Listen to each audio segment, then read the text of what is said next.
ചേട്ടന്റെ ആ കൈസേഹോയ്ക്ക് നമ്മുടെ ഞങ്ങളുടെ കേട്ടോ തൻവി എന്തുകൊണ്ട് പ്രൊമോഷൻ വരാതിരുന്നതെന്ന് ചോദിച്ചപ്പോൾ ധ്യാൻ പറഞ്ഞ ഉത്തരം ഇതായിരുന്നു, തൻവിയുടെ ചേട്ടന്റെ കല്യാണമാണെന്നായിരുന്നു. ഇടയ്ക്കിടയ്ക്ക് സിനിമ തിയേറ്ററിൽ നിന്ന് പോയെങ്കിലും വേദന കൊണ്ട് പറയാതിരിക്കാൻ പറ്റുന്നില്ല, അതുകൊണ്ടാണ് കേട്ടോ. എന്തോ ഞാൻ വരാണ്ടിരുന്ന എന്നെ വിളിച്ചില്ലായിരുന്നു കേട്ടോ.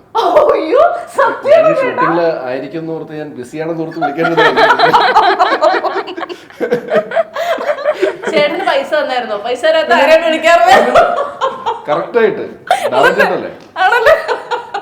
ഞാൻ ഈ സിനിമയ്ക്ക് എന്നെ വിളിച്ച ഓർമ്മയുണ്ട്. അപ്പം ഞാനായിട്ട് പണ്ടൊരു സിനിമ ചെയ്തിട്ടുണ്ടായിരുന്നു. അപ്പോൾ അത് കഴിഞ്ഞ് കുറച്ച് ദിവസം കഴിഞ്ഞിട്ട് വിളിക്കുന്നത്. അപ്പം ഉച്ചയ്ക്ക് ഞാൻ പനമ്പള്ളി ഉണ്ടായിരുന്നു. അപ്പോൾ ആ സമയത്താണ് ധ്യാൻ വിളിക്കുന്നത്. അപ്പോൾ ധ്യാൻ എൻ്റെ അടുത്ത് പറഞ്ഞു, അവിടെ എനിക്ക് ഈ ഒരു ലൊക്കേഷനിൽ വരാൻ പറ്റും, നീ ഒരു ഡ്രസ്സും കൂടി എടുത്തോ, പൈസ കുറയ്ക്കാലോ. വൈകുന്നേരം പോയതാ, പിന്നെ ഞാൻ പോയി ഷൂട്ട് ചെയ്തിട്ട്